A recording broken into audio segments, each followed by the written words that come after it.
सद्गुरुदेव भगवान की जय। श्री सीताराम सरकार की जय।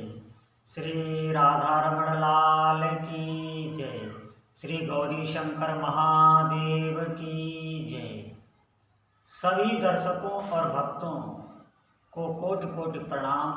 सबको प्रेम भरा जय जय श्री राधेश्याम। सभी दर्शकों और भक्तों से बहुत बहुत प्रार्थना है, आज का सत्संग बहुत ध्यानपूर्वक सुनेंगे और आपको जीवन में कभी कोई भी क्लेश, कोई भी अशांति आपको परेशान नहीं कर पाएगी। बहुत विवेक से आज का सत्संग सुने। और क्या लाभ होगा? आपकी भजन में दृढ़ता आएगी, आपका विश्वास बढ़ेगा और जीवन के कुछ रहस्यों से भी आपका पर्दा हटेगा और आपका मन कहाँ कहाँ आपको ऐसे ही धोखे में रखे, इस बात पर भी प्रकाश डालेंगे कि कैसे कल्पनाओं के ही जगत में व्यर्थ ही हमारा समय जा रहा है। इस पर भी प्रकाश डालेंगे। बहुत ध्यानपूर्वक सुनना, बहुत महत्वपूर्ण सत्संग है, सभी साधकों को सुनना है। देखिए, जीवन में आज हमारे साथ प्रसन्नता का माहौल है तो हम उसमें भूल जाते हैं हर बात। बिल्कुल आप इस बात पर गौर करिएगा। तो सभी साधकों से निवेदन है, बहुत ध्यान से आप सुनना और बहुत बारीकी से मैं साधना का रहस्य बताऊंगा और इससे आपको लाभ होगा। आप बहुत चिंतन करना और सत्संग सुनने के साथ आप नाम जप अवश्य करते रहना। जब भी आप सत्संग सुनना तो उसके साथ आपका नाम जप चलता रहे। तो नाम जप अगर आपका चल रहा है, सत्संग आप सुन रहे हैं, तो उसकी सार बात आपके दिमाग में ठीक ठीक बैठ जाएगी। ये होता है। तो आप बहुत ध्यानपूर्वक सभी भक्त सुने, पूरा सत्संग सुने, निश्चित आपको लाभ होगा। बहुत ध्यानपूर्वक हमारी बात को आप सुने। यहाँ जो भी जीव हैं, वो जो उनके अंदर कर्म संस्कार है, वो जो उनका स्वभाव है, उसके हिसाब से ही उनका जीवन चलता है। आपके चाहने से कुछ नहीं होगा। हमने देखा है बहुत लोग चाहते हैं कि इसका, हम स्त्री पुरुषों की बात कर रहे हैं, वो चाहते हैं इसके साथ हमारा संबंध हो जाए, वो उसको पसंद करते हैं, लेकिन ऐसा नहीं होता है। आपकी पसंद से कुछ नहीं होगा। उस जीव के कर्म संस्कार अलग हैं। उसके कर्म जो हैं वो किसी दूसरे के साथ बंधे हुए हैं। वो वही जाएगा, वही उसका पाणी ग्रहण होगा, वही उसका विवाह होगा, आपके साथ नहीं होगा। व्यर्थ ही आप अपने मन को झूठी दुनिया में मत रखिए, इसे कल्पनाओं में मत जीने दीजिए। हाँ, जिसका आपके साथ होगा वो आएगा, इस बात पर आप विश्वास करिए। यहाँ बहुत कुछ है जो अपने हाथ हो रहा है और मैं तो अगर आप हमारी बात पर विश्वास कर पाएँ तो यहाँ सब कुछ ही अपने हाथ हो रहा है। हम ये अहंकार बहुत गलत ही अपने ऊपर लादे हुए हैं कि हम कर रहे हैं। ये देखो, बात सबके समझ में नहीं आएगी, ये साधकों के ही समझ में आएगी। हर जीव के कर्म अलग हैं, स्वभाव अलग हैं।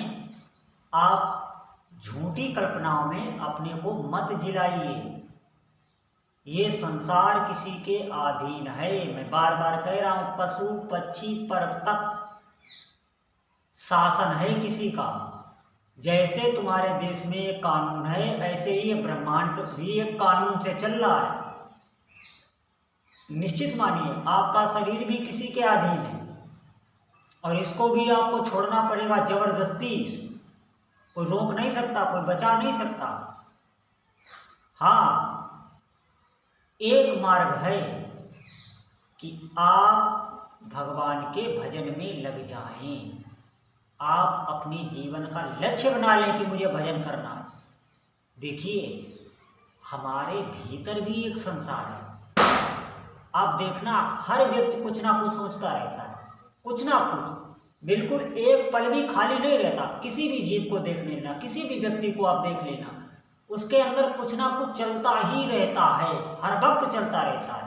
और जो वो अंदर चलता रहता है वही कर्म कराता रहता है। देखना, आप खुद अनुभव कर लें अपने अंदर।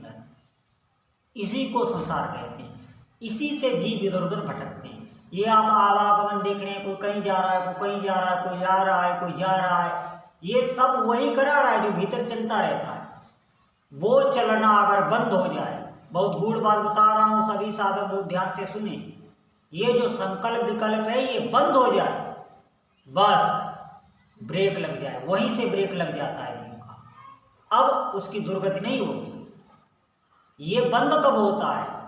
जब आप ये जो नाम जप रहे हैं, यही नाम उस पर ब्रेक लगा देगा।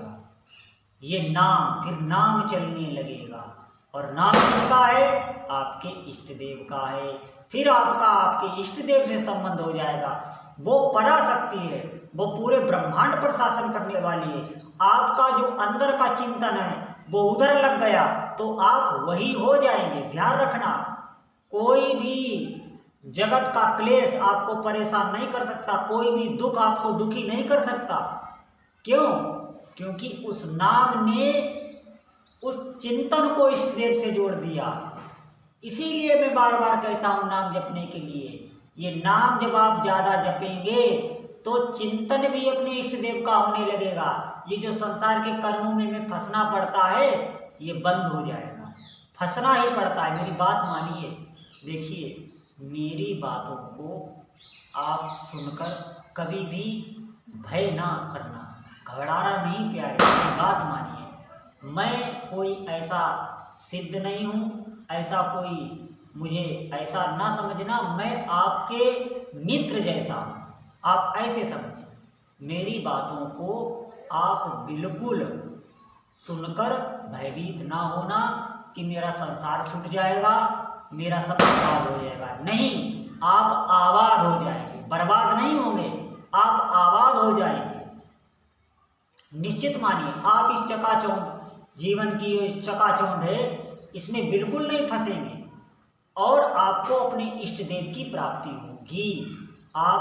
हमने देखा है कि बहुत से साधक साधना में चलते हैं तो उनका ध्यान इस संसार के धनी मानी लोगों की तरफ ज़्यादा रहता है। वो देखते हैं कि अरे ये तो बहुत मज़े में है, खूब धन कमा रहे हैं, खूब इनके पास सुख सुविधाएं, हमको भी यही करना है। इसको वो उन्नत समझते हैं। अरे ये उन्नति नहीं है, यही अवनति है।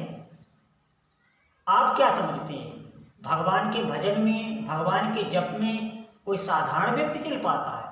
जिस पर भगवान की विशेष कृपा होती है वही भगवान के भजन में चल पाता है, सब चल भी नहीं पाते। निश्चित मानिए, आप पर बहुत भगवान की कृपा है, तभी आप सुन रहे हैं और भगवान के भजन करने की सोच रहे हैं।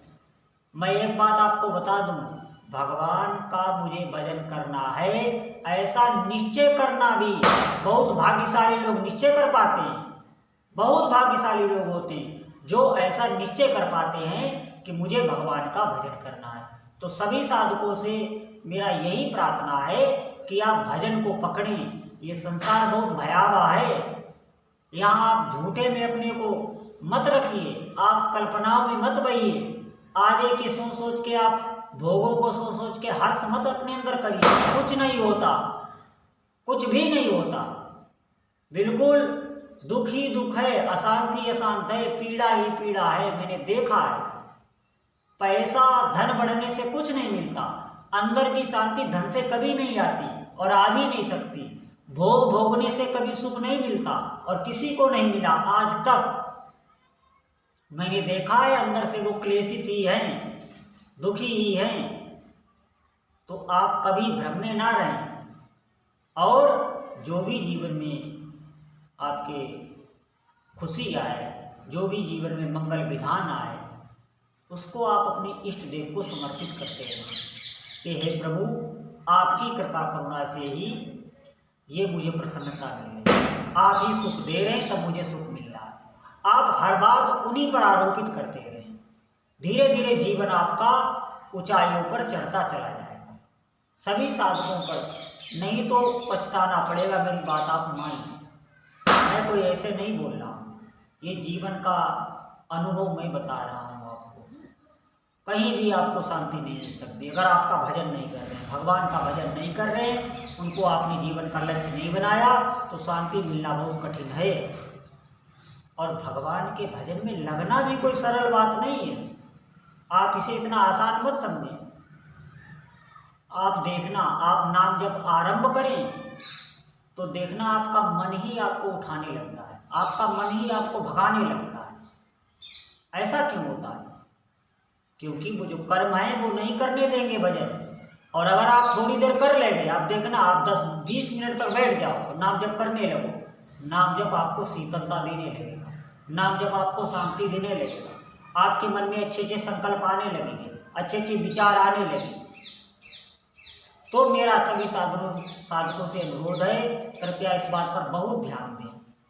देखिए, जब आपको बहुत ऊंचाइयों तक ले जाएगा, जो भीतर का संसार है उसे जब ही भस्म कर सकता है और कोई भस्म नहीं कर सकता, जब ही उस चिंतन में आपको एकाग्र करेगा, जिसे भगवत चिंतन कहते हैं। फिर आपके अंदर की जो धारा है, जो भी संसार की तरफ बह रही है, ये तुम्हारे इष्ट देव की तरफ बहने लगेगी। ध्यान, सांसारिक विषय भोगों की आप इतनी चिंता मत कीजिए। देखिए, भगवान जहाँ होते हैं वहाँ उनका ऐश्वर्य भी होता है। भगवान और भगवान का ऐश्वर्य दोनों एक हैं, अलग अलग नहीं है। और आपकी जुआ पर अगर उनका नाम विराजमान है तो आप धैर्य रखें, उनका ऐश्वर्य भी आने लगेगा, निश्चित आने लगेगा। तो सभी साधकों से अनुरोध है कि डट के भगवान का भजन करो। जितना आपका भगवान का भजन करते जाओगे उतनी ही दिव्य अनुभूति आती चली जाएगी, आप ऊंचाइयों पर चढ़ते चले जाएंगे। तो सभी भक्तों से अनुरोध है कि आप भगवान का भजन करें, नाम जप को पकड़ें और कोई साधन नहीं है। बोलो जय जय श्री सीताराम।